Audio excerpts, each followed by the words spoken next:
The dust beneath Austin Jamison's boots had turned the color of burnt sienna as he rode toward the fading light, his horse's steady gait the only sound cutting through the vast Colorado silence. When he saw her silhouette against the horizon like a prayer written in shadow. It was late September in 1878, and the air carried that particular crispness that promised an early winter.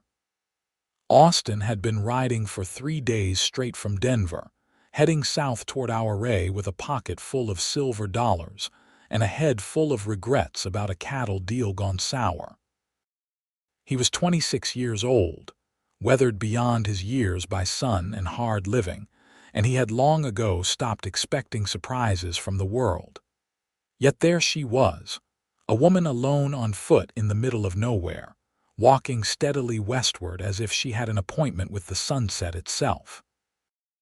Austin pulled his mare to a halt and squinted against the golden light. The woman wore a simple gray dress that had seen better days, her dark hair pulled back in a braid that swung with each determined step. She carried a small bundle tied with rope, and her posture spoke of exhaustion barely held at bay by sheer will.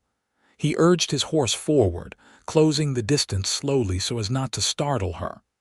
"Madam," he called out when he was close enough to be heard without shouting. "Madam, you all right?" She stopped and turned to face him, one hand raised to shield her eyes from the sun that hung behind her like a copper coin. Her face was young but marked by something older than years, a kind of knowledge that came from surviving things she should not have had to survive. She could not have been more than 22 or 23, with high cheekbones and eyes the color of dark honey that assessed him with equal parts caution and defiance. "I am fine, thank you," she said, her voice clear and steady despite the obvious weariness in her frame. Austin dismounted and approached on foot, leading his horse by the reins. "Begging your pardon, madam, but you do not look fine. You look like someone who has been walking for a very long time without water or rest. The nearest town is Ridgway, and that is still a good 10 miles from here. Ouray is another 8 beyond that." "I know where I am going," she replied, turning back toward the sunset as if to resume her journey. "Hold on now," Austin said, moving to block her path without getting too close. "I am not trying to cause you trouble. My name is Austin Jamison, and I am heading to Ouray myself. I have water and provisions, and if you are going that way, I would be happy to share them with you. No strings attached." She studied him for a long moment, and he could see the calculation happening behind those honey-colored eyes. Finally, she seemed to reach some internal decision and nodded once. "My name is Nora Fischer, and yes, I am walking to Ouray, or beyond it. I have not quite decided yet." Austin unslung his canteen and offered it to her. She took it with hands that trembled slightly, revealing just how desperately she needed it, and drank deeply but not greedily. When she handed it back, he saw gratitude flicker across her features. "Beyond Ouray?" he asked. "There is not much beyond Ouray except mountains and wilderness." "Exactly," she said, and for the first time, something like a smile touched the corners of her mouth. "I am chasing a better tomorrow." The words hung in the air between them, simple and profound. Austin found himself staring at this woman, this Nora Fischer, and feeling something shift in his chest, like a door opening in a room he had kept locked for years. "Well," he said finally, clearing his throat, "I reckon tomorrow is as good a thing as any to chase. But you cannot catch it if you die of thirst or exhaustion first. Please, let me at least give you a ride to Ridgway.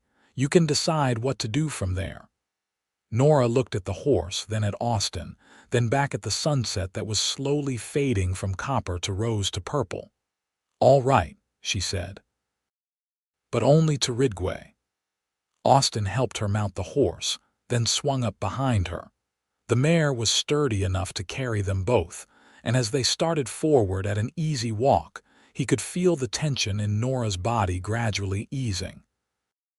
She smelled like dust and sage and something else, something indefinably feminine that made his heart beat faster. "So what are you running from?" he asked after they had ridden in silence for a while. "What makes you think I am running from anything?" She replied, but there was no real heat in the question. Because people who are running towards something usually have a destination in mind. You said yourself you have not decided where you are going.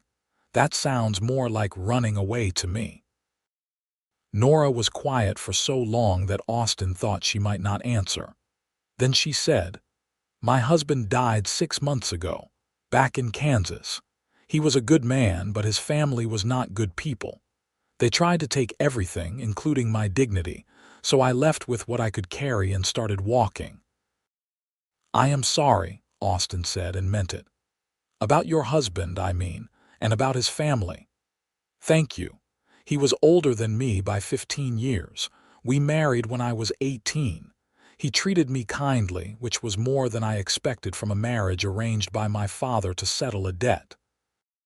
When he passed, I thought I might finally have some freedom. Instead, I found myself fighting off his brothers and their ideas about what I owed them. So I took the little bit of money I had hidden away and I left in the middle of the night. That was 3 weeks ago."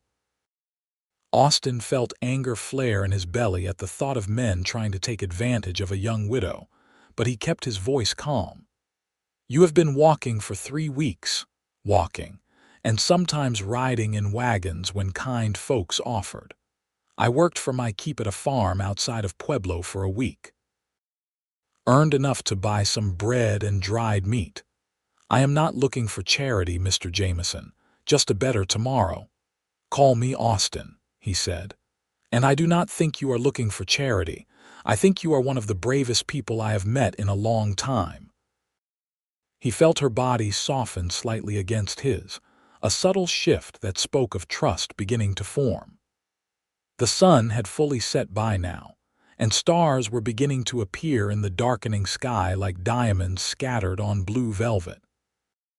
The temperature was dropping fast, as it always did in the Colorado high country, and Austin could feel Nora shiver. "Here," he said, shrugging out of his coat with one hand while keeping the other on the reins. "Take this." "I cannot," she protested. "You will freeze. I have been cold before." "I will survive. Put it on." She took the coat and wrapped it around her shoulders, and he heard her sigh with relief. They rode on through the night, and Austin found himself talking to her in a way he had not talked to anyone in years. He told her about growing up on a ranch outside of Denver, about losing his mother to fever when he was 12, about his father teaching him everything he knew about horses and cattle, before dying in a riding accident just 2 years ago. He told her about the ranch he was trying to buy near Ouray, about his dream of building something that would last, something that mattered. Nora listened and asked questions and shared her own stories. She told him about growing up in Missouri, about a childhood marked by poverty and a father who drank away what little money they had. She told him about learning to read from a schoolteacher who took pity on her, about the books that had been her escape from a hard reality. She spoke of her late husband with fondness but not passion, describing a relationship built on mutual respect rather than romantic love. "I always wondered what it would feel like," she said quietly as they crested a hill and saw the lights of Ridgway twinkling in the distance. "To choose someone because you wanted them, not because you needed them or because someone told you to. To feel your heart race when they walk into a room. To lie awake at night thinking about them." Austin's heart was racing right now, and he wondered if she could feel it through the thin fabric of her dress. "I think that is the kind of thing worth chasing," he said. They reached Ridgway just after midnight. The small town was mostly dark, but the saloon and boarding house were still showing light. Austin helped Nora down from the horse and felt the loss of her warmth against him like a physical ache. "I can get you a room at the boarding house," he said. My treat. You can rest properly and decide what you want to do in the morning. Nora looked up at him, and in the lamplight spilling from the saloon windows, he could see something complicated working across her face. You have already done more than enough for me, Austin. I cannot ask you to spend your money on me. You are not asking, I am offering. Please, Nora, let me do this. She bit her lip, clearly warring with her pride and her practical needs. Finally, she nodded. All right, but I will pay you back someday, I promise. No need, he said, but he could see that she needed to believe she would repay him, so he added, but I will hold you to that promise, which means you will have to tell me where you end up. Something like hope flickered in her eyes. Are you saying you want to know where I will be? I am saying, Austin replied, choosing his words carefully, that I would very much like to continue this conversation, tomorrow if you are willing, and maybe the day after that. The smile that broke across Nora's face was like sunrise after a long night. I would like that too. Austin secured them both rooms at the boarding house, ignoring the knowing look from the elderly woman who ran the place. He carried Nora's small bundle up to her room and set it gently on the chair by the window. There is a bathhouse next door if you want to wash up in the morning, he said, standing awkwardly in the doorway. And the restaurant across the street opens at dawn. I will meet you there if you want breakfast. I will be there, Nora said. Then, impulsively, she stepped forward and kissed him on the cheek. It was the briefest touch of lips against skin, but Austin felt it burn through him like whiskey. Thank you, Austin, for everything. He touched his hand to where she had kissed him, aware that he probably looked like a fool and not caring. Sleep well, Nora. Austin barely slept that night. He lay in his narrow bed staring at the ceiling, his mind full of honey-colored eyes and a voice saying, I am chasing a better tomorrow. He had not expected this, had not been looking for it, and yet here it was, this feeling that was both terrifying and exhilarating. He was falling for a woman he had known for less than 12 hours, a widow with nothing to her name but the clothes on her back and a determination to build a better life. It was madness. It was perfect. Morning came slowly, and Austin was up and dressed before the sun had fully cleared the mountains. He splashed water on his face from the basin in his room, shaved carefully, and put on his cleanest shirt. Then he went downstairs and across to the restaurant, where he claimed a table by the window and ordered coffee while he waited. Nora arrived just as the sun was painting the peaks gold and pink. She had washed and rebraided her hair, and though her dress was still the same worn gray, she looked rested and somehow luminous. Austin stood as she approached, pulling out a chair for her.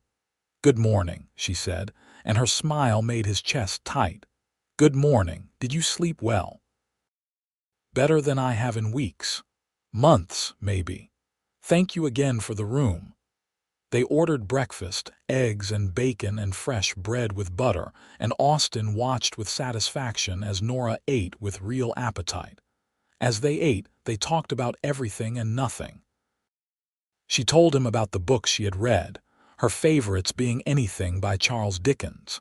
He told her about the land he was hoping to buy, 300 acres with a stream running through it and meadows perfect for grazing. It sounds beautiful, Nora said wistfully. I have always wanted to see a place like that, somewhere green and growing with space to breathe. Come with me, Austin said before he could stop himself. Nora's eyes widened. What? He leaned forward, his words coming faster now. Come with me to see the land. It is only about 8 miles from here. We could ride out there today and you could see it for yourself. Then, if you still want to keep moving, I will help you get wherever you want to go. But maybe, just maybe, you might find that the better tomorrow you are chasing could be there. Austin, I barely know you. I know. And I barely know you, but I do know that I have never felt this way before, like I have been waiting for someone my whole life without knowing it, and then suddenly there she is, walking toward the sunset. I am not asking you to marry me or make any promises. I am just asking you to take a ride with me and see a piece of land. What do you say?" Nora looked down at her plate, then out the window at the mountains, then back at Austin. He could see the war happening inside her, fear battling hope, caution fighting desire. Finally, she took a deep breath and nodded. "All right, I will come see your land. But Austin, I need you to understand something. I am not looking to belong to anyone. I am not looking to trade one set of obligations for another. If I stay anywhere, it will be because I choose it, because I want it, not because I need it." "I would not want it any other way," Austin said, and meant it with every fiber of his being. They rode out together after breakfast, sharing Austin's horse again. The morning was crisp and clear, the kind of autumn day that made Colorado famous, with golden aspen leaves shimmering against the deep green of the pines, and the mountains standing stark and beautiful against an impossibly blue sky. Nora seemed to drink it all in, her face turned upward, her eyes bright with wonder. "It is so big," she breathed. "So open. In Missouri, everything felt closed in. Trees everywhere and humidity like a wet blanket. Here you can see forever." "Wait until you see the property," Austin said, unable to keep the excitement from his voice. They followed a rough trail that wound through the foothills, climbing steadily. After an hour, they crested a rise and Austin pointed ahead. "There. That is it." Before them stretched a valley that took Nora's breath away. The land rolled in gentle waves, covered in golden grass that rippled in the breeze like water. A creek sparkled through the center of the valley, lined with cottonwoods and willows. To the west, the mountains rose in dramatic peaks, their snow-capped summits gleaming in the sun. To the east, the land opened up toward distant mesas. The whole scene was so beautiful it almost hurt to look at. "Oh, Austin," Nora whispered. "It is perfect." They rode down into the valley, and Austin showed her everything. He pointed out where he wanted to build the house, on a slight rise with a view of both the mountains and the eastern plains. He showed her the creek, which ran year-round according to the surveyor. He walked her through the meadows, explaining his plans for cattle and horses. And with every step, he watched her face, seeing the way her expression shifted from wonder to something deeper, something that looked almost like longing. "The man who owns it now is selling because he is getting too old to work it," Austin explained as they stood by the creek, watching the water dance over smooth stones. "He is willing to let it go for a fair price, and I have saved almost enough. Another few months of work and I should have what I need." "What kind of work?" Nora asked. "Whatever I can get. Breaking horses, mostly. I have a way with them. But also ranch work, driving cattle, that sort of thing. It is hard and it does not pay much, but I do not mind. It is all going toward this." Nora bent down and trailed her fingers in the cold, clear water. "I used to dream about a place like this when I was a little girl. I would lie in bed at night and imagine living somewhere clean and beautiful, somewhere I could wake up without being afraid of what the day would bring. I never really believed places like this existed outside of books." Austin crouched beside her, close enough that their shoulders almost touched. "It exists, and you could be part of it if you wanted." She turned to look at him, and he saw tears shining in her eyes. "You do not even know me, Austin. What if I am not who you think I am? What if I disappoint you?" He reached out slowly, giving her time to pull away, and cupped her face gently in his hand.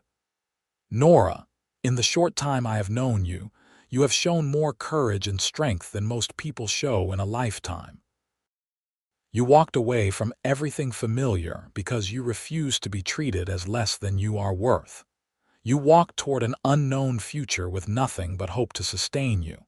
How could someone like that possibly disappoint me? A tear slipped down her cheek and he brushed it away with his thumb. I am scared, she whispered. So am I, he admitted.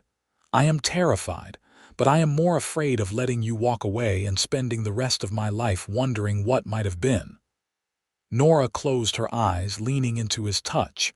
When she opened them again, they were clear and determined. I want to stay, she said. At least for a while. I want to see where this goes. But I need time, Austin. I need to know that this is real and not just me grabbing onto the first safe thing I have found. Take all the time you need, Austin said. I am not going anywhere. They spent the rest of the day exploring the valley, talking and laughing and slowly learning each other. Austin discovered that Nora had a sharp, quick wit and a laugh that sounded like music. Nora discovered that Austin was thoughtful and kind, with a patience that seemed endless and a way of really listening when she spoke. They shared bread and cheese by the creek for lunch, and Austin taught her how to skip stones across the water. She was terrible at it, and her frustration was so endearing that he found himself falling even harder for her. As the afternoon wore on, and the sun began its descent toward the western peaks, they rode back to Ridgway. Austin's mind was racing, trying to figure out the logistics of what came next. He could not afford to keep paying for 2 rooms at the boarding house indefinitely, not if he wanted to save for the land. But he could not ask Nora to share a room with him, not this soon, not without a proper courtship and understanding between them. As if reading his thoughts, Nora said, I need to find work. I cannot keep accepting your charity and I need to start earning my own way. What kind of work? Austin asked. Anything honest. I can cook and clean. I can sew and mend. I am good with numbers and I write a clear hand. In Kansas, I used to help my husband with his ledgers for the store he ran. Surely there is something I can do in Ridgway or Auray. Austin thought for a moment. There is a woman in Auray, Mrs. Catherine Morrison. She runs a boarding house there, bigger than the one here. Last I heard, she was looking for help. She is a good woman, fair and honest. I could introduce you to her if you want. I would like that very much, Nora said. The next morning they rode together to Auray. The town sat in a dramatic valley surrounded by towering peaks, and the streets were busy with miners and merchants going about their business.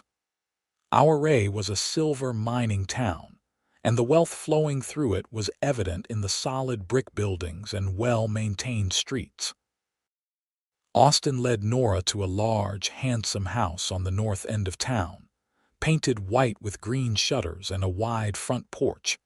Catherine Morrison turned out to be a woman in her 40s with iron gray hair, shrewd eyes, and a no-nonsense manner that Nora immediately appreciated. She looked Nora up and down, asked a few pointed questions about her experience and her situation, and then nodded briskly. I can use someone with good sense and a willingness to work hard, Mrs. Morrison said. I will pay you $15 a month plus room and board. Your room will be in the attic, small but clean. You will help with cooking, cleaning, changing linens, and whatever else needs doing. I run a respectable establishment and I expect the same from my help. No men in your room, no drinking, no carrying on. Are we clear? Perfectly clear, madam, Nora said. And thank you. I will work hard for you, I promise. See that you do. You can start tomorrow. Austin, thank you for bringing her to me. Seems you have a good eye for people. As they left the boarding house, Nora was practically glowing with excitement. I have a job, she said. A real job with real pay. I can start saving money, Austin. I can start building something of my own. You can, he agreed, pleased for her and only a little sad that she would be living and working in Auray while he would likely be spending his days working various jobs around the area. But this means I will see less of you. She stopped walking and looked up at him. That does not have to be true. Our array is not so far from where you will be working, and I will have 1 day off a week. We can still see each other. If you want to, that is. Nora Fischer, I want nothing more than to keep seeing you, every chance I get." She smiled, and then, right there on the main street of our array with people walking past and going about their business, she stood on her toes and kissed him. Not on the cheek this time, but on the lips, a sweet, soft press of mouth against mouth that lasted only a moment but seemed to stop time.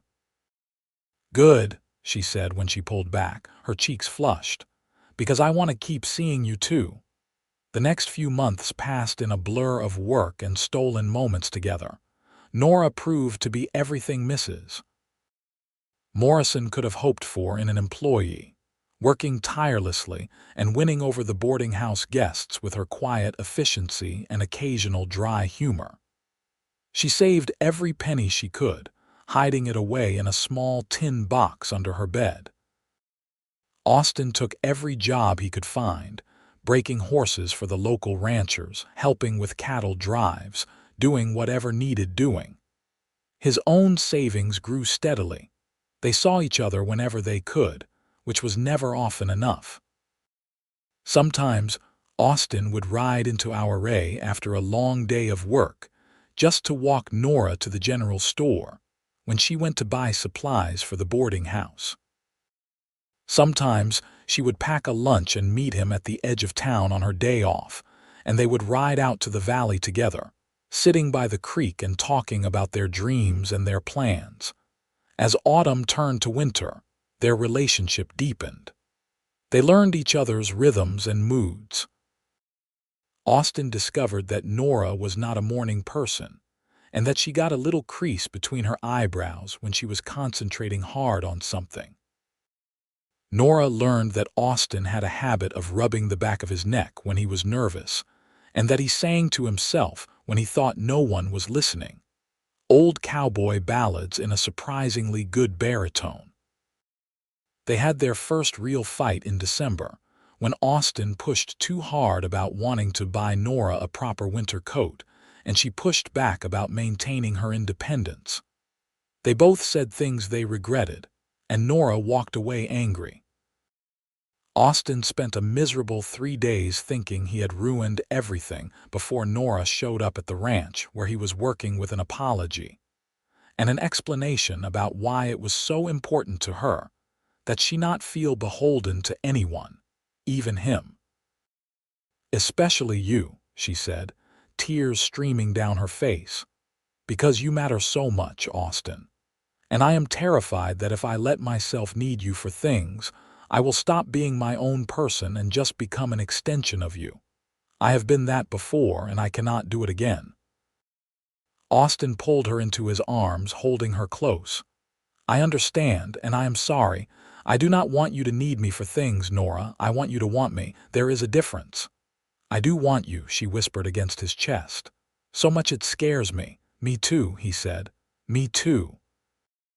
They made up that day, and somehow the fight made them stronger. They learned how to disagree without destroying each other, how to speak their minds while still respecting each other's boundaries. It was not always easy, but it was real, and that was what mattered. Winter in the Colorado mountains was harsh and beautiful. Snow fell in heavy blankets, transforming the world into something silent and magical. The mining operation slowed but did not stop, and our race settled into a kind of hibernation. Austin found work closer to town during the worst of the winter, which meant he could see Nora more often. They would walk together through the snow-covered streets, their breath puffing white in the cold air, their hands clasped together. On Christmas Eve, Austin gave Nora a book of poetry he had ordered from Denver, the pages crisp and new. She cried when she opened it, and then she gave him a scarf she had knitted herself, working on it in secret during her rare free moments. The stitches were not perfect, but Austin treasured it more than anything he had ever owned. "I love you," he said, the words coming out before he could second-guess them. I know it has only been a few months, and I know you need time, but I cannot keep it inside anymore. I love you, Nora." She looked up at him, her honey-colored eyes shining. "I love you too," she whispered. "I think I have loved you since that first night when you gave me your coat and did not expect anything in return. I love you, Austin Jamison." They kissed there in the snow, and it felt like a promise, like the future taking shape around them. Spring came eventually, as it always did, melting the snow and bringing green back to the world. Austin had saved enough money. The land would be his by May. He and Nora talked about what came next, sitting by their creek as the water ran high and fast with snowmelt. "Marry me," Austin said. It was not the first time he had said it. He had asked once a month since February, and each time Nora had said, "Not yet." But this time, something was different. He could see it in her face. "Yes," she said simply. "Yes, I will marry you." Austin felt his heart nearly burst with joy. "Really, you mean it?" "I mean it. I am ready, Austin. I am ready to build that better tomorrow with you." They were married in April, in a simple ceremony at the church in Auray. Mrs. Morrison stood up for Nora, and Austin's friend Marcus Prout, a fellow ranch hand, stood up for him. Nora wore a new dress that she had bought with her saved money, a simple blue cotton that brought out the color of her eyes. Austin wore his best suit, brushed and pressed for the occasion. The ceremony was short and sweet, and when the preacher said Austin could kiss his bride, he did so with a tenderness that made more than one person in attendance wipe their eyes. They spent their wedding night in Austin's room at the boarding house in Ridgway, and it was everything it should have been. Tender and passionate, nervous and perfect. Nora cried afterward, but they were happy tears, tears of relief and joy and the sheer wonder of being fully chosen and fully known by another person. "I never thought I could have this," she said, curled against Austin's chest. "I never thought I deserved it." "You deserve every good thing in the world," Austin told her, "and I am going to spend the rest of my life trying to give them to you." In May, they signed the papers for the land. 300 acres of Colorado high country, purchased with the combined savings of a cowboy and a boarding house worker who had both dared to dream of something better. They spent the summer building their house, working side by side from dawn to dusk. Austin did the heavy carpentry, but Nora was right there with him, measuring and planning and helping however she could. They hired some local men to help with the bigger jobs, but mostly it was just the two of them, building their future one board at a time. The house was not fancy, but it was solid and well made. 2 stories, with a kitchen and parlor downstairs and 2 bedrooms upstairs. A wide front porch where they could sit and watch the sunsets. Glass windows that let in the light. A stone fireplace that Austin built himself, working late into the evenings to get it right. They moved in during August, and that first night in their own home, they made love on a quilt spread on the floor of the empty parlor because their bed had not arrived yet. Afterward, they lay tangled together, listening to the wind in the cottonwoods and the distant call of a coyote. "We did it," Nora said, her voice full of wonder. "We actually did it." "We did," Austin agreed, "and this is just the beginning." They bought cattle that fall, 20 head to start with. Austin had a gift for ranching, for reading the land and the animals, and the small herd thrived under his care. Nora proved just as capable, not afraid of hard work or getting her hands dirty. She learned to ride better, and she took charge of the chickens they acquired and the large garden she planted near the house. They were not wealthy, not by any measure, but they had enough. More importantly, they had each other, and they had the deep satisfaction that came from building something with their own hands. Their first winter in the house was hard but manageable. They had laid in plenty of supplies, and the house proved warm and weather-tight. They spent the long evenings reading aloud to each other by the fire, Nora's books of poetry and Austin's newspapers and seed catalogs. They talked about everything and nothing. They made love and made plans and made each other laugh. In February, Nora realized she was pregnant. She told Austin over breakfast one snowy morning, her voice shaking with a mixture of joy and fear. "Are you sure?" he asked, coming around the table to kneel beside her chair. "I am sure. I am about 2 months along, I think. The baby should come in late summer." Austin kissed her, then pressed his forehead to hers. "We are going to have a baby. Nora, we are going to be parents. Are you happy?" she asked, needing to hear it. "I am more than happy. I am blessed. We both are." The pregnancy was not easy. Nora was sick for the first few months, and Austin worried constantly. But as spring arrived and she began to feel better, her belly growing round with their child, they both started to relax into the joy of it. Austin talked to the baby every night, his mouth pressed to Nora's stomach, telling stories and singing songs. Nora sewed tiny clothes and blankets, her face soft with a contentment Austin had never seen in her before. In August, during a thunderstorm that shook the house with its fury, Nora went into labor. Austin rode through the rain to fetch the doctor from our array, pushing his horse harder than he probably should have. The doctor, an older man named Henry Ferguson, came quickly, his bag packed with everything he might need. The labor lasted 12 hours, and it was the longest 12 hours of Austin's life. He stayed by Nora's side the entire time, holding her hand, wiping the sweat from her face, whispering encouragement and love. She was so strong, pushing through the pain with a determination that awed him. Finally, just after dawn, their son was born. He came into the world with a lusty cry that announced his arrival to anyone within earshot.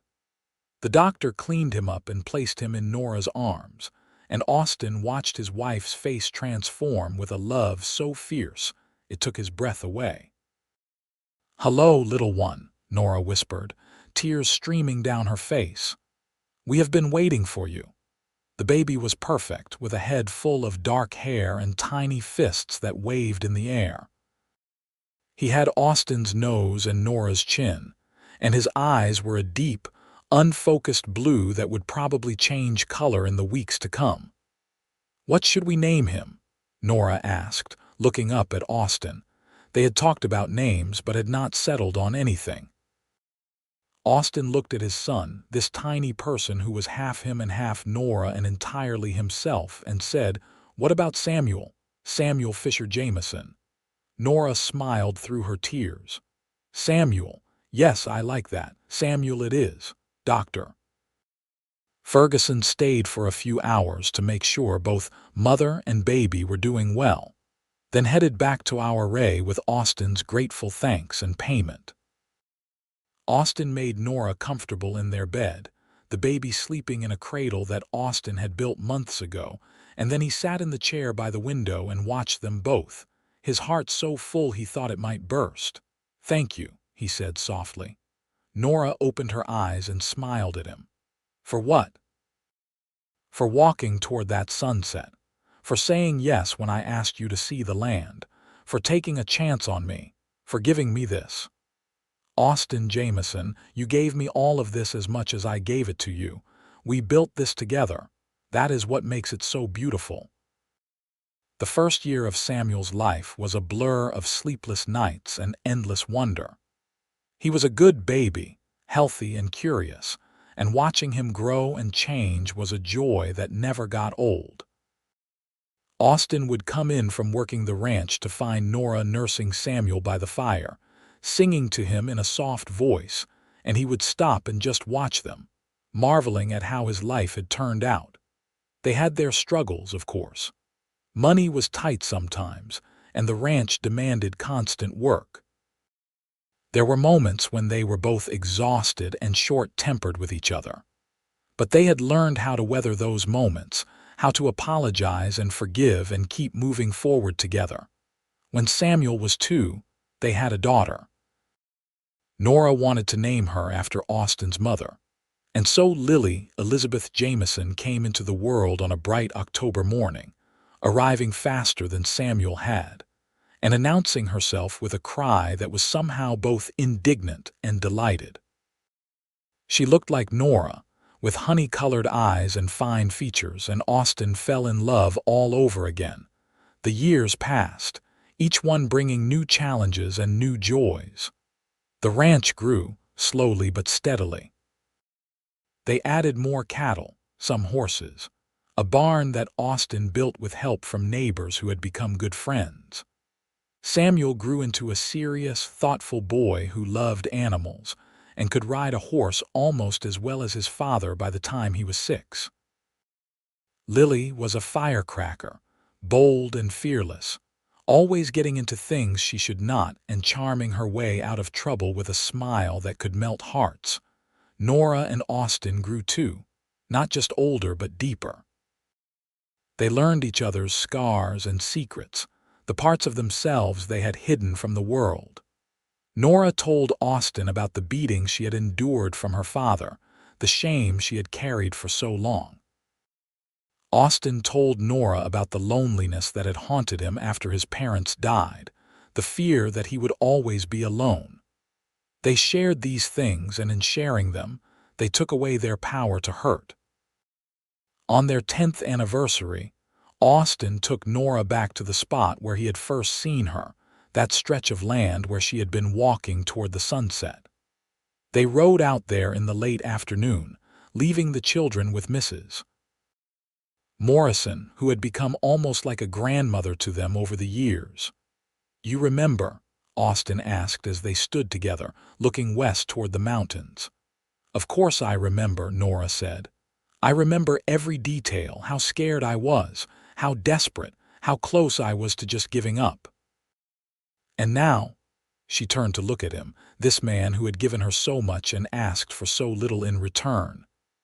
"Now I have everything I ever dreamed of and more. A home, children, a partner who loves me as much as I love him. You gave me that better tomorrow, Austin." "No," he said, pulling her close. "We gave it to each other, and we will keep giving it to each other for the rest of our lives." They stood there as the sun sank lower, painting the sky in shades of gold and rose and purple.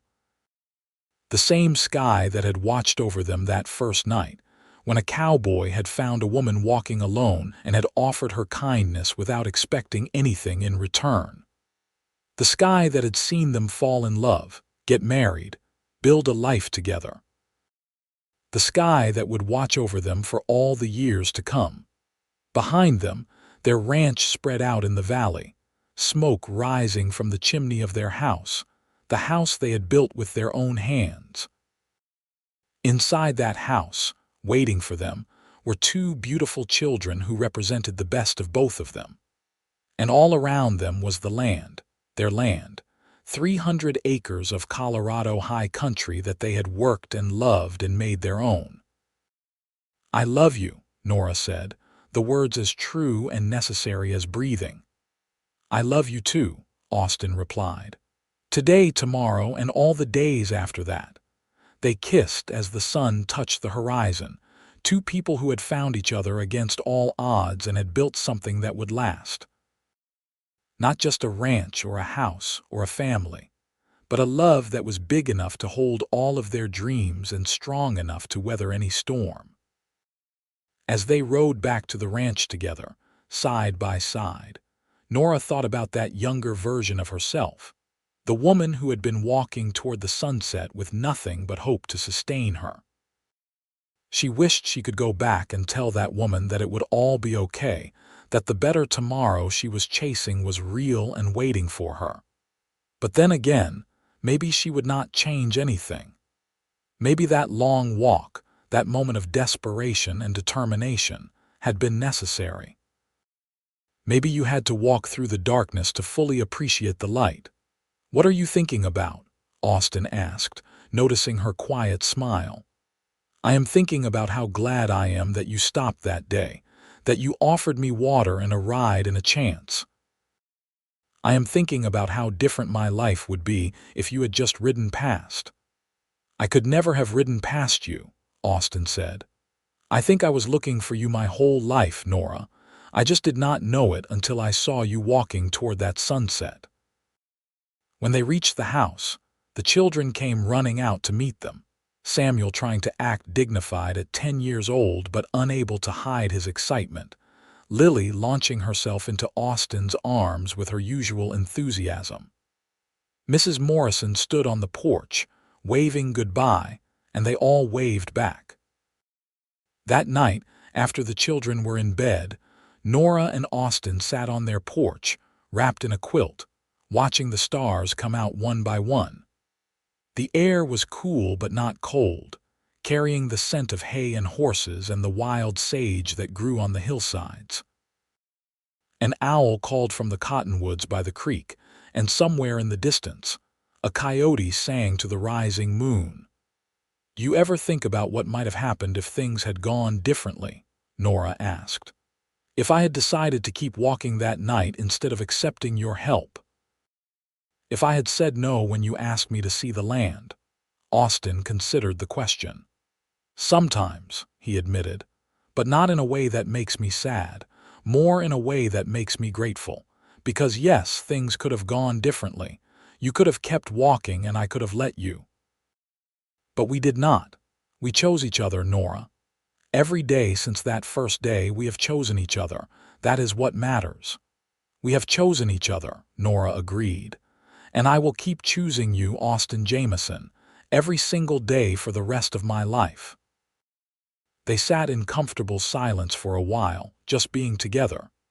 Then Austin said, "I have been thinking about expanding the herd next spring, and maybe building a second barn.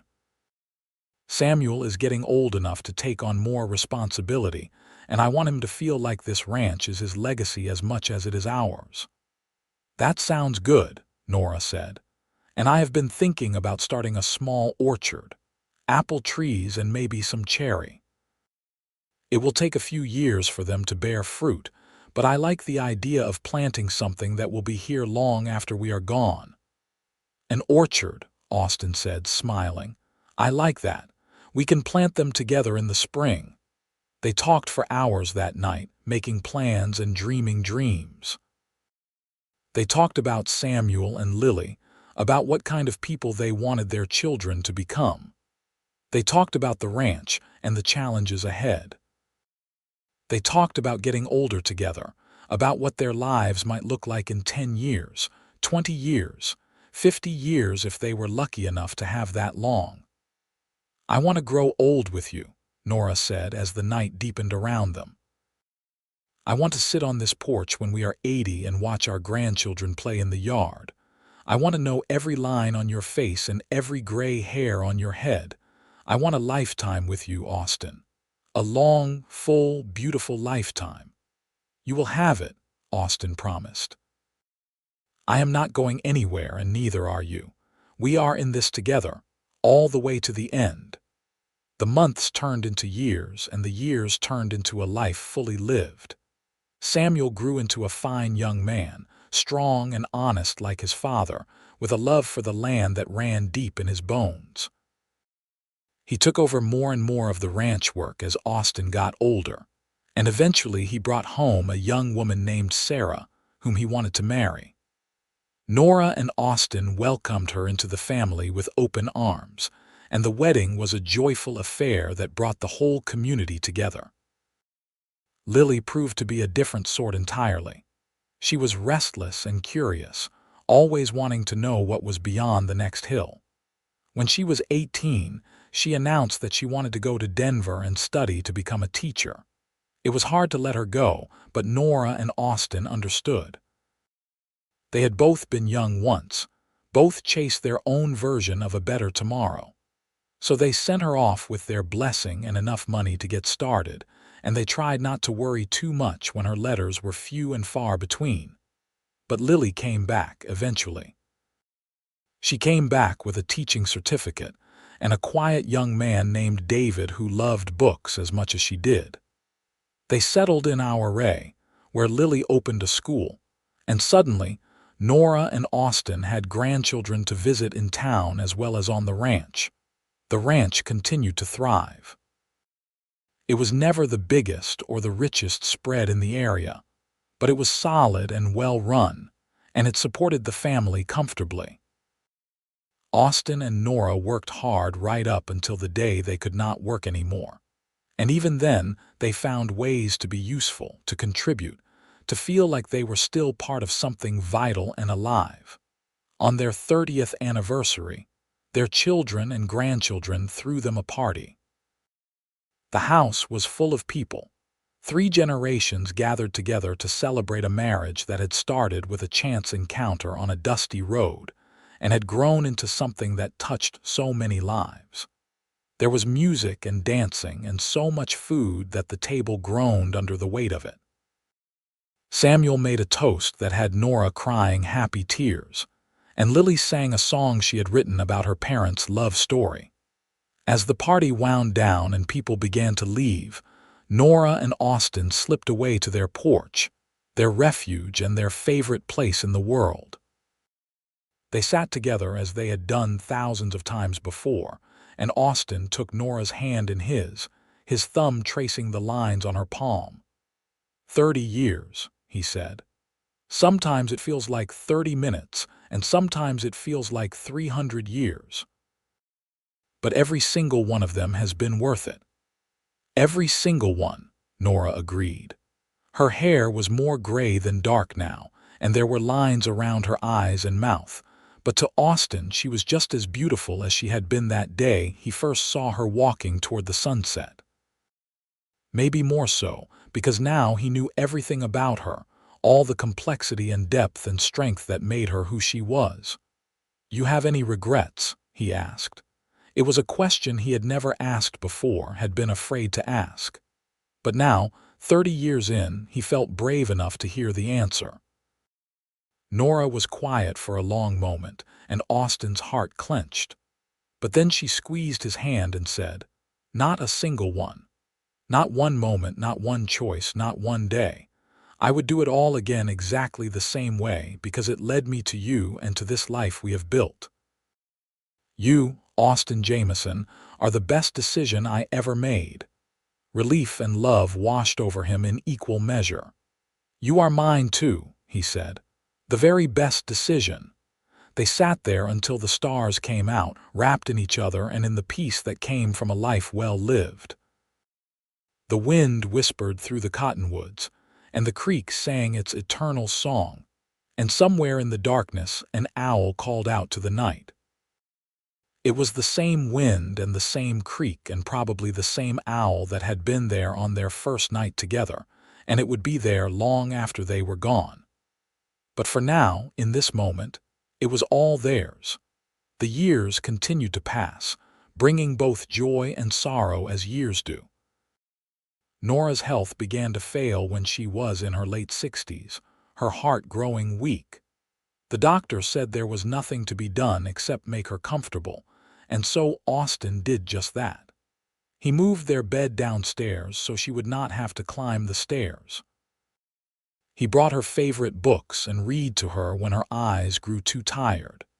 He held her hand through the bad days and celebrated with her on the good ones. Samuel and his family moved into the main house to help care for his mother, and Austin was grateful for the support, even as he struggled with the knowledge that he was losing the love of his life. Lily came to visit as often as she could, bringing the grandchildren, and Nora rallied when they were there, her face lighting up with the joy that children always brought her. On a warm evening in late summer, with the windows open and the scent of sage blowing in on the breeze, Nora called Austin to her side. He came immediately, as he always did, and took her hand. "I need to tell you something," she said, her voice weak but clear. "Anything," Austin said, his throat tight with unshed tears. "I need to tell you that these have been the best years of my life. That loving you has been the greatest adventure I could have imagined. That if I had it all to do over again, I would still walk toward that sunset, because I know you would be there waiting for me. Austin could not stop the tears now. They ran down his weathered cheeks, and he made no attempt to wipe them away.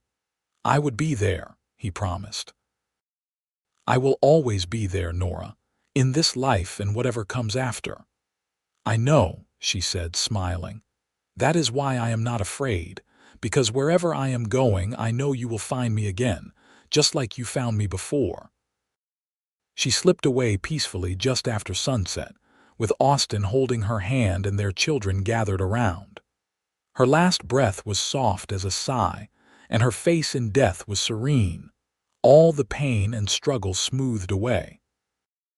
Austin sat with her for a long time after, just holding her hand and memorizing her face, this woman who had been his wife and his partner and his best friend for 33 years.